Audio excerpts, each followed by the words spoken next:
Saniyelerlə yarışan həyatlar.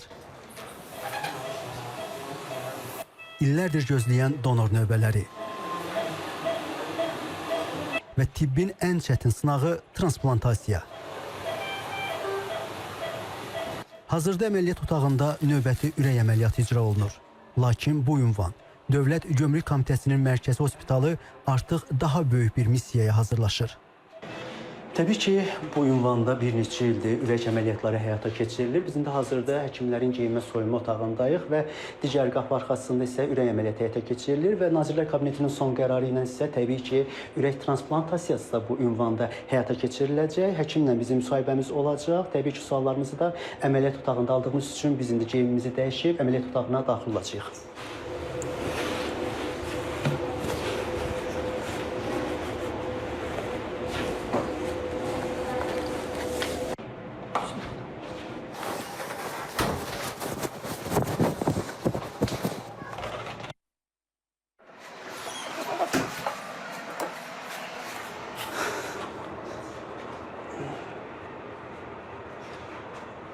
Doktor salon, xoş gördük. Çox sağ olun, minnətdarıq. Keçək artıq bura. Doktor Elməddin Əliyev 2001-2007-ci illərdə Azərbaycan Tibb Universitetində təhsil alıb. O 2007-2013-cü illərdə Türkiyənin Ege Universitetində uzmanlıq keçib. Daha bir il orada mütəxəssis kimi çalışıb. 2014-cü ildən Mərkəzi Gömrük Hospitalında fəaliyyət göstərən cərrah 2016-cı ildən şöbə rəisidir.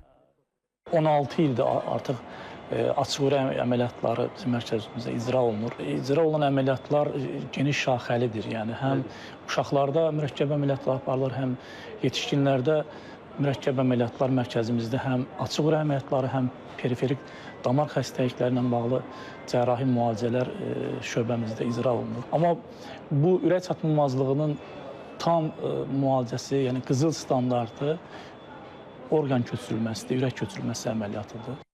Müsahibim deyir ki, ürək çatışmazlığından əziyyət çəkən və donor gözləyən xəstələrin sayı çoxdur. Burada ən mühüm məqam isə beyin ölümü gerçəkləşən donordan orqanın vaxtında götürülüb ünvana çatdırılmasıdır. Daşınma zamanı xüsusi buz çantalardan istifadə olunur ki, bu da soyuq şema müddətində orqanın həyatiliyini qorumağa imkan verir. Dünyada ürək köçürülməsindən sonra xəstələrin həyatda qalma müddətləri var. Təbii ki, yəni mərkəzlərin bir statistikası var. Ortalama qəbul olunmuş bir statistika 1 illik sağ qalım 80% civarındadır.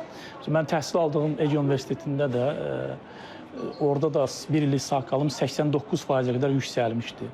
5 illik həyatda qalım 70% civarındaydı. 10 illik həyatda qalım 50% civarındadır. Mərkəzi Hospital indiyədək qaraciyər və böyrək transplantasiyası sahəsində böyük təcrübə qazanıb.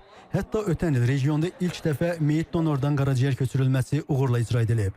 Bu uğurlu baza Nazirlər Kabinetinin müvafiq siyasını yenilənməsinə əsas verib.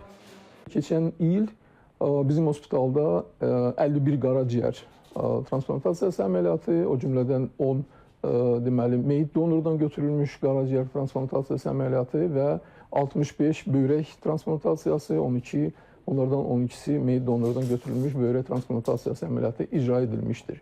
Eyni zamanda ənənəvi olaraq bizim hospital ürək damar cərrahiyyəsi sayəsində də liderlik mövqeyisindədir. Burada çox yüksək səviyyədə peşəkar bir komandamız çalışır.